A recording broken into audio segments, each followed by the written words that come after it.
Nous sommes ici au terme d'une histoire rocambolesque, d'un texte qui a traîné de gouvernement en gouvernement, présent dans ses cartons depuis avril 2024 et qui aurait sans doute mieux fait d'y rester. Ce texte se voulait le symbole d'une modernité administrative. Il aura été le marchepied de toutes les obsessions pour liquider nos protections écologiques, sociales et démocratiques. C'est un véritable voyage en absurdie que nous avons vécu. Un fourre-tout de dispositions qui n'ont pas grand-chose à voir avec la simplification. Une volonté de couper à la tronçonneuse des autorités indépendantes, des conseils consultatifs ou encore des agences. Mais aussi une attaque en règle contre nos protections environnementales démocratiques et nos règles sociales. Simplifier pour vous, c'est aussi tenter de réduire les sanctions pénales pour les chefs d'entreprise en cas d'entrave aux règles. C'est réduire les études d'impact et environnementale, c'est s'attaquer toujours à la biodiversité. Certains ont même essayé de supprimer ESS France, une association, par un amendement dans ce texte. C'est un texte à rebours de ce que nous dit la science, à rebours de l'urgence d'agir face aux grands défis sociaux et écologiques, à rebours des exigences des Français. Ce projet de loi aura démontré que le socle commun n'a ni socle ni commun. Main dans la main, la droite et l'extrême droite ont tenté de détricoter le droit de l'environnement, à côté d'une Macronie absente, et quand elle était là, éclatée entre complicité et timide défense, comme par exemple lors de la suppression des ZFE. Même d'anciens ministres, et Madame Lebec, vous êtes intervenue, Madame Lebec, vous avez voté pour la suppression des ZFE et vous venez aujourd'hui défendre les ZFE ici, devant cet hémicycle. Chacun semblant s'en remettre à la commission mixte paritaire ou pour faire le travail sur ce texte. Le comble du ridicule pour notre Assemblée, nous ridiculisons notre Assemblée, et le comble du ridicule aura été finalement la possibilité de supprimer 2 organismes quand on en crée un. C'est une obligation fixée dans ce texte. Je vois d'ici là la simplification, l'organisme qu'il faudra mettre en place pour tenir la comptabilité des organismes.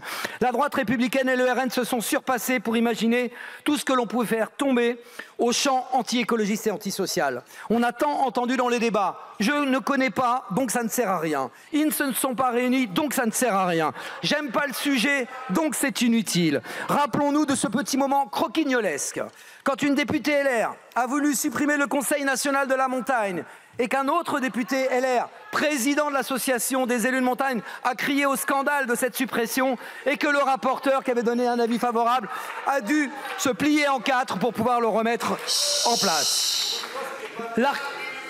L'archétype de cette situation politique aura été le destin réservé aux ZFE. Nous les avons défendues, non pas parce qu'elles sont parfaites, loin s'en faut. Et nous déposons ce jour une proposition de loi pour les améliorer, pour faire ce qui n'a pas été fait, qui peut-être aurait évité cette situation. Car supprimer les ZFE sans alternative, c'est faire fi de la question de la qualité de l'air. Et je vais vous le dire, ce sont les plus vulnérables qui sont attaqués sur ce terrain-là. Pourtant, simplifier, nous aurions pu être d'accord. Mais en adoptant une ligne, une méthode, nous vous l'avons répété à chaque fois. Nous avons été force de proposition. Nous avons proposé la création d'une délégation parlementaire pour faire un travail de fond, de mobiliser la Cour des comptes pour regarder les organismes qui auraient pu être supprimés. Mais nous n'avons pas été entendus. Vous ne nous avez pas écoutés quand nous vous avons alerté sur la direction de ce texte. Vous auriez pu le retirer, mais non, vous avez continué. Aujourd'hui, c'est la débandade. Le groupe EPR votera contre le texte de son propre gouvernement. Vous auriez pu essayer de saisir la balle quand nombreux et nombreuses sur nos rangs étaient prêts à travailler, à trouver des solutions pour faciliter la vie économique des chefs d'entreprise, des salariés et de nos concitoyens. Madame, Messieurs les ministres, vous êtes pris les pieds dans le tapis de la simplification. Tout cela aurait mérité un travail sérieux. Point de travail sérieux n'aura eu lieu. Ce texte n'a atteint aucun des objectifs affichés. Par contre, en l'état, il en atteindrait d'autres qui n'ont pas été dits. Le détricotage des lois, comme celle du climat et résilience.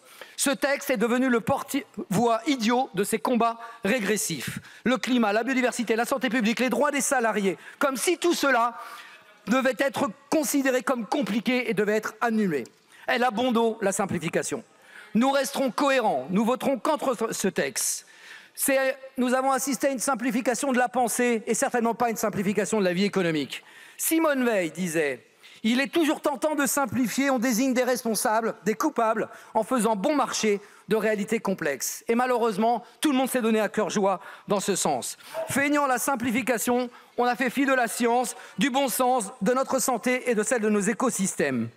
Au final, nous avons assisté à quelques démonstrations de force dans un hémicycle la plupart du temps vide et dans une assemblée dont chaque jour vous voulez affaiblir le rôle. Le groupe écologiste et social votera résolument contre.